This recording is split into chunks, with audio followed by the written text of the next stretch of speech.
Bonjour à tous et bienvenue dans votre rendez-vous de la mi-journée. Aujourd'hui, j'ai le plaisir de recevoir Perle Perrin. Bonjour. Bonjour. Vous êtes présidente de l'association Citoyens Enfants Libération. Je reçois également Marine Roussel. Bonjour. Bonjour. Vous êtes commerçante et habitante du 4e arrondissement. Et si je vous reçois toutes les deux aujourd'hui, c'est pour parler de votre association et de votre combat, puisque effectivement, toutes les deux, vous vous opposez à l'installation d'une salle de shoot située au 110 boulevard de la Libération. Bien sûr, c'est une prévision. On va rappeler le projet porté par la mairie de Marseille, une salle de shoot qui prévoit d'accueillir une centaine de toxicomanes par jour, encadrée par 14 personnels formés. Que craignez-vous, Perle Perrin, si cette ouverture a bien lieu au printemps prochain ? Eh bien, tout simplement, un basculement du quartier. Un basculement du quartier vers des situations qu'actuellement nous ne connaissons pas. Donc, avec une population de toxicomanes qui pourrait donc venir. Et on n'est pas certain que ce soit le meilleur endroit et que ce soit la meilleure option, y compris pour ces personnes en difficulté et sous addiction. On rappelle un petit peu l'environnement, peut-être Marine Roussel, vous qui habitez, qui avez des commerces près de ce lieu, le 110 boulevard de la Libération. Pour ceux qui ne connaissent pas cet arrondissement de Marseille, rappelez-nous, qu'est-ce qu'il y a dans cette rue ? Le boulevard de la Libération, ça fait partie Libération 5 Avenue. C'est un quartier qu'on pourrait dire un village marseillais, en fait, avec une mixité socioculturelle qui est très apaisée, où les gens se sentent dans leur quartier, ils sortent tous la nuit sans souci. Et c'est encore un des quartiers de Marseille qui est préservé à ce niveau-là. C'est-à-dire qu'il y a un bien-être au niveau de la vie communautaire. Il n'y a pas d'insécurité. Et il n'y a pas d'insécurité, ou du moins en rapport, en tout cas, avec la toxicomanie de rue, ça c'est certain. J'ai lu effectivement dans plusieurs interviews, puisque vous militez depuis déjà de nombreuses semaines dans la presse locale, vous avez peur que ce type de lieu mène à une normalisation de l'usage de la drogue et non pas à une volonté de sevrage. Est-ce que vous pouvez nous parler justement de cela ? Pourquoi pensez-vous cela ? Eh bien, tout simplement par rapport donc on va dire aux différences que nous avons et ce qu'on a vu sur Paris, donc notamment la Riboisière. C'est vrai. On a vu beaucoup d'images alarmantes. Exactement. Et donc, il faut savoir que le collectif de la Riboisière, qui s'appelle la Riboisière Gare du Nord, nous suit, nous a donné également des informations. Et quand on voit ce qui se passe là-bas et quand on suit leur réseau, c'est vraiment pas de nature à nous rassurer sur le devenir de notre quartier et le devenir du 110 voire la Libération. Quel risque, Marine Roussel, pour vos commerces et pour les habitants du quartier concrètement ? Alors, pour les commerces, là, je vais parler de manière très terre-à-terre et pécuniaire. Il faut savoir qu'on a fait quand même des recherches. On a sollicité Monsieur Chauvin de la Chambre de commerce, qui lui-même a sollicité son homologue à la Chambre de commerce de Paris. Et il semblerait que les chiffres, 2 ans après l'ouverture de la salle de Paris, soient de moins 30% du chiffre d'affaires. Donc, je loue l'humanisme de toutes ces personnes qui se soucient de la santé d'autrui, mais à un moment donné, le nerf de la guerre, c'est l'argent, et moi, moins 30% de mon chiffre d'affaires, je ferme boutique en fait et je mets des personnes au chômage. Donc il y a un tout vrai simplement. Impact sur les Il y a un vrai impact au niveau chiffre d'affaires. Il y a aussi un impact au niveau sécurité. Donc moi quand je monte à Paris, je vais pas loin de Barbès, donc je suis allée faire mon petit tour et j'ai consulté tous les commerçants alentours et donc la vie de quartier, c'est l'enfer. Quand on discute avec les 2 brasseries qui sont en face de l'hôpital Lariboisière, je veux dire, on n'a pas envie d'avoir leur vie au quotidien. C'est de l'insécurité, c'est des gens qui leur cassent le matériel à l'extérieur, qui sont quotidiennement sur place. Enfin, c'est invivable. On peut pas imaginer un quartier aussi apaisé que le nôtre changer du tout au tout, du jour au lendemain, avec ce projet. Dans ce dossier, 2 camps s'opposent. Le camp municipal, avec Michel Rubirola, qui porte ce projet, et la droite, qui est de votre côté, Martine Vassal, présidente de la métropole Aix-Marseille-Provence et du département des Bouches-du-Rhône, implore Benoît Payan de changer de lieu. La question que je me pose, c'est est-ce que changer de lieu ne va pas juste reporter le problème ? Alors, absolument pas. En fait, il faut savoir que ce système, on va dire les HSA ou les haltes soins addiction, et c'est basé sur un rapport de l'INSERM. Ce rapport de l'INSERM est assez clair et il est préconisé que la salle soit implantée au centre de la toxicomanie de rue. Or, il faut savoir qu'à Marseille, alors ce qu'on pourrait appeler le triangle d'or de la toxicomanie ou le hotspot, ça dépend un petit peu, on va dire, le vocabulaire, se situe entre la gare Saint-Charles, le square Labadie et la halle Puget, Colbert. Donc, en fait, c'est un triangle qui est dans le premier arrondissement et qui est factuel, c'est-à-dire que vous pouvez demander à la police, vous pouvez demander à différents, on va dire même politiques, ils savent très bien que notre quartier, les 5 avenues, n'est pas un lieu de toxicomanie de rue, ce n'est pas reconnu comme tel.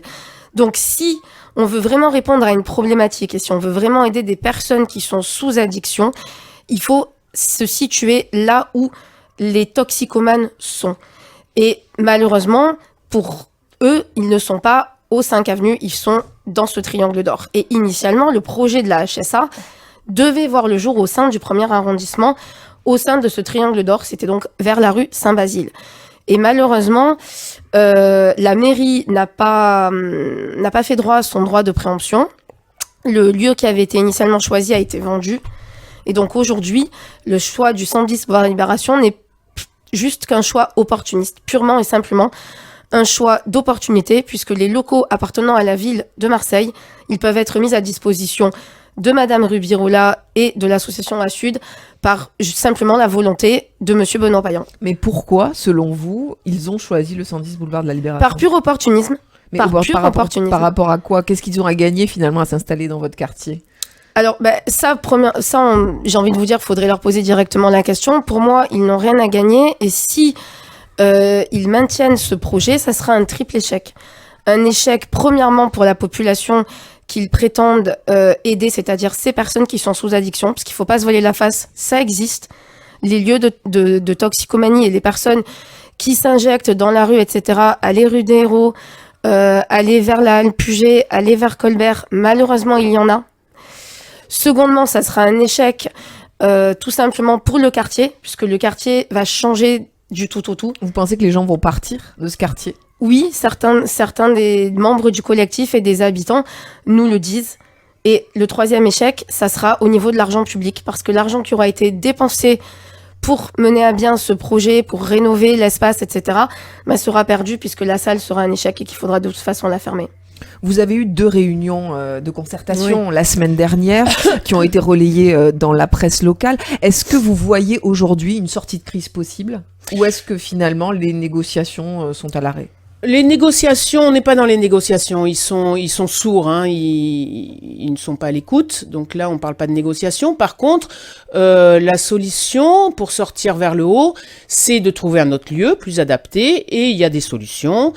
Et de trouver aussi un projet pour ce 110. Donc, une manière de sortir la tête haute pour tout le monde est concevable.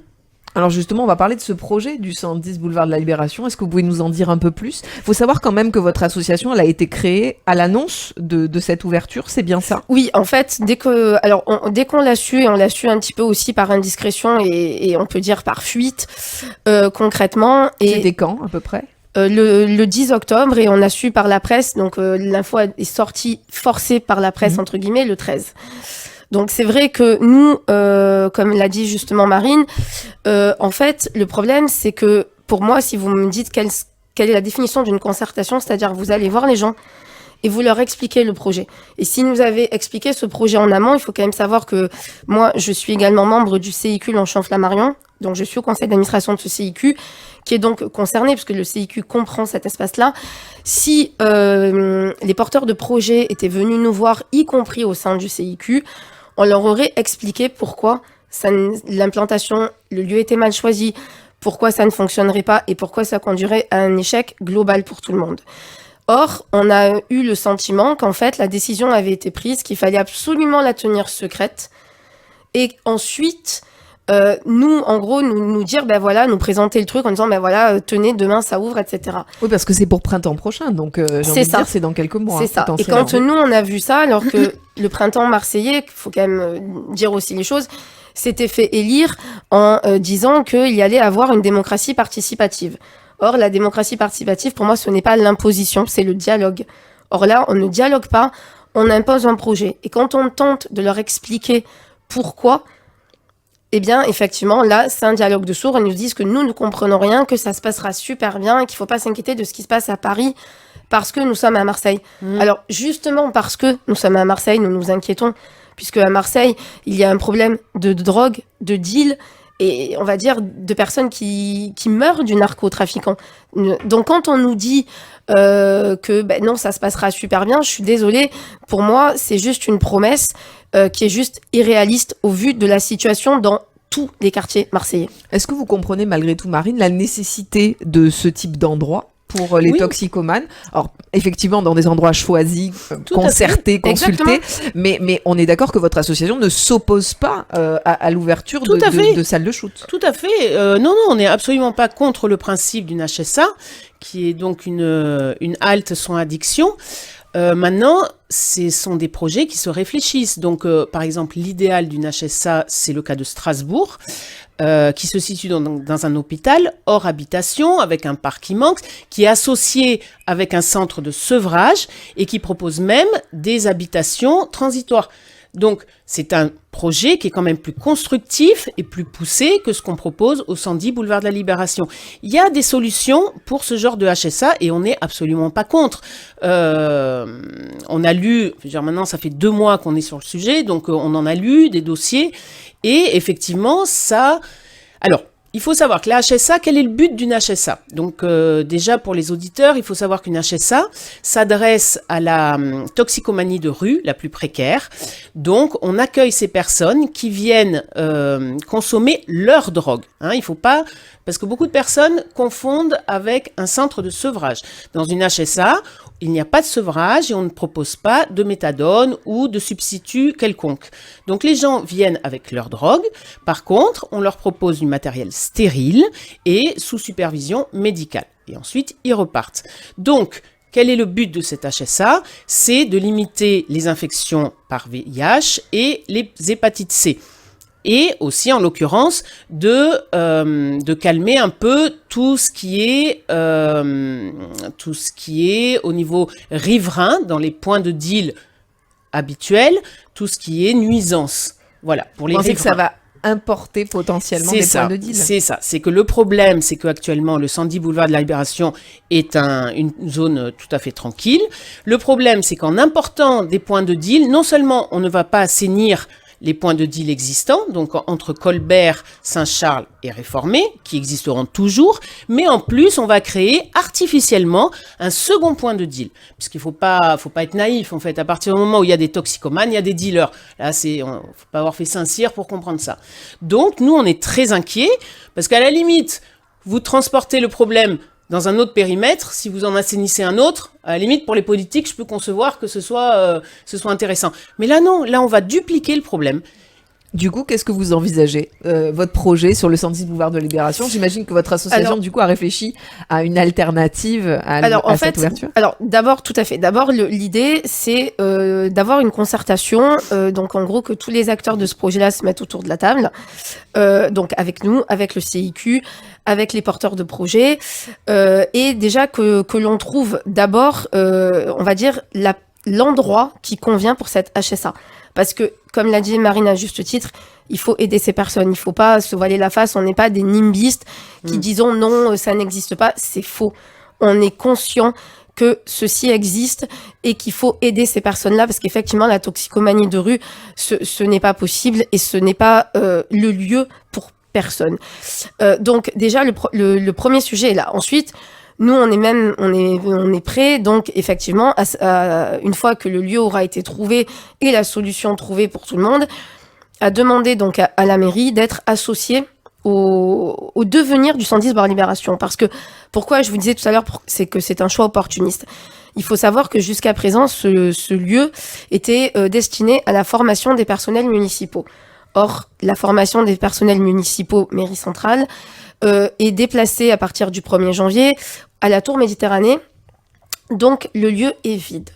Et nous, on a le sentiment, en fait, simplement d'être sacrifiés sur l'autel de l'opportunité, puisque le lieu est vide, bien, qu'est-ce qu'on va en faire? Sans, là encore une fois, se préoccuper des réels besoins du quartier. Comme on l'a dit à plusieurs... sur la base, nous, dans le quartier, on a 5000 enfants qui transitent pour aller sur les différentes écoles qui sont dans le périmètre. Alors bon, Saint-Joseph de la Madeleine, Chappes, etc., etc. Donc, ce lieu est au carrefour de différentes écoles. Et plutôt que ce soit, on va dire, l'autoroute de la drogue et le carrefour de la drogue, ça pourrait être le carrefour de l'aide pour les enfants, les différentes communautés qui sont dans notre quartier, et un lieu transgénérationnel. Donc on pourrait envisager, puisqu'il y a quand même 400 mètres carrés, 2 entrées. Une entrée boulevard de la Libération, une entrée rue Chappes. On pourrait envisager... Donc comme un centre social, en fait. Exactement. On pourrait envisager d'avoir une partie pour des crèches, parce qu'il faut savoir quand même qu'il en manque énormément.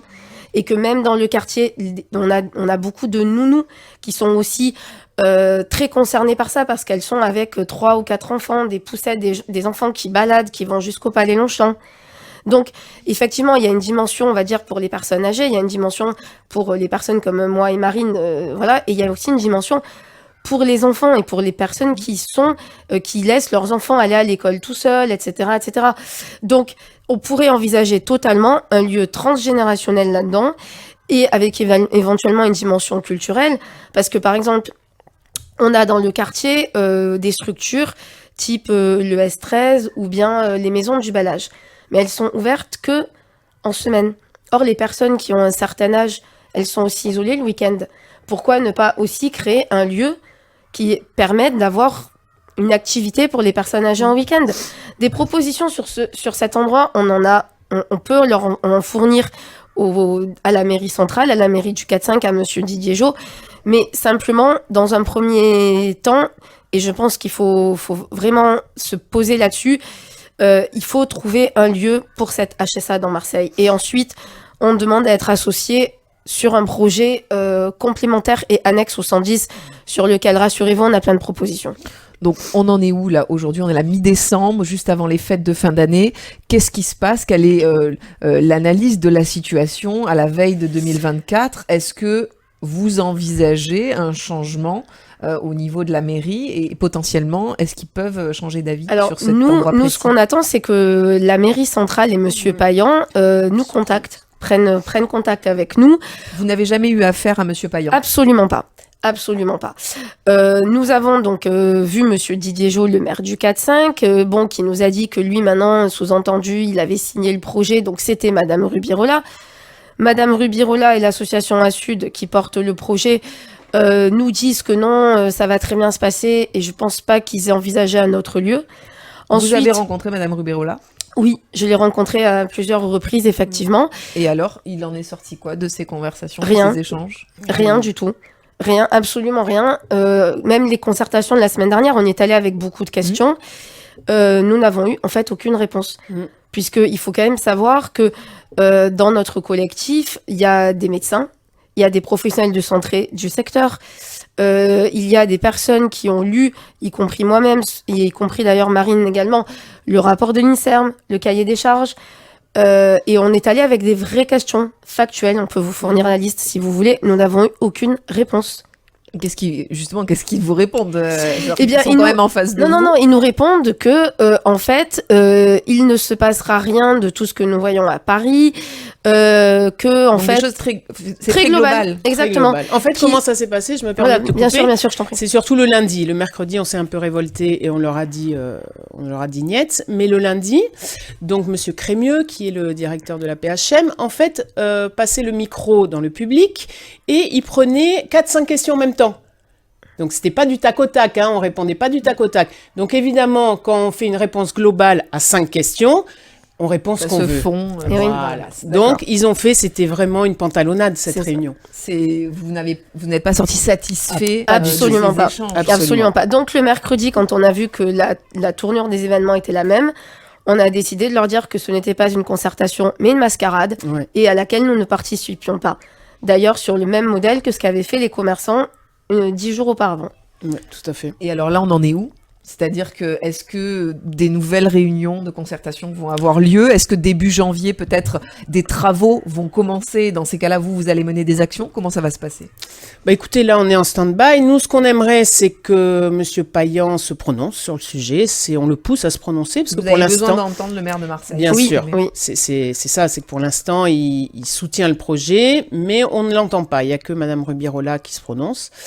Donc, on essaye un peu de le sortir du trou. Mais après, les actions futures, on va y réfléchir, mais il y a... Oui, on y des réfléchira parce qu'en fait, nous, on pense que maintenant, effectivement, il faut qu'on trouve une solution. D'ailleurs, ce qu'on appelle la sortie par le haut pour tout le monde, c'est-à-dire on se met autour d'une table et on discute de quel serait le lieu potentiellement le plus pratique et le plus adapté, on va dire, pour sortir les personnes de la toxicomanie de rue. C'est principalement ça. Et ensuite, voir avec, effectivement, la mairie donc du 4-5 et centrale, qu'est-ce qu'on peut faire dans ce lieu-là.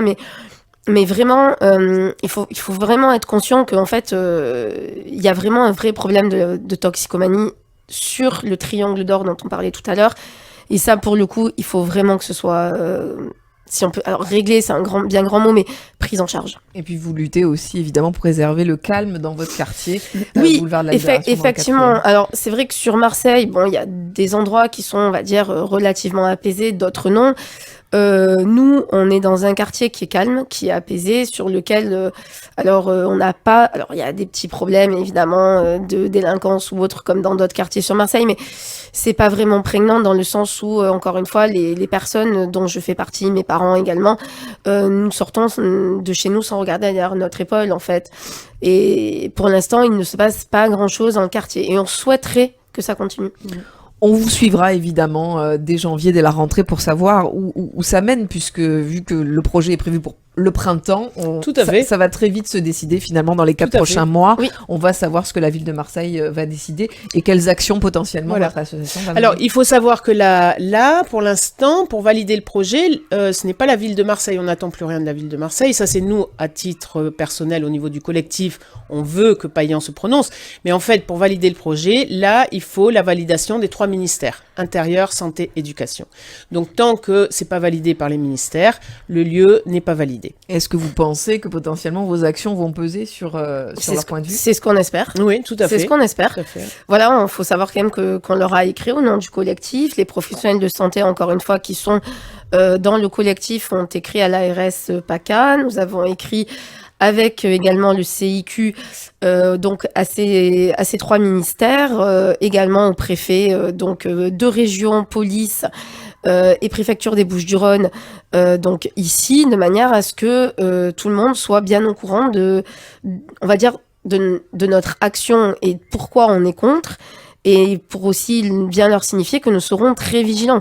Parce que si ce projet, malgré tout, arrive à son terme, nous serons là aussi pour faire remonter toutes les nuisances et tous les problèmes qu'il y a.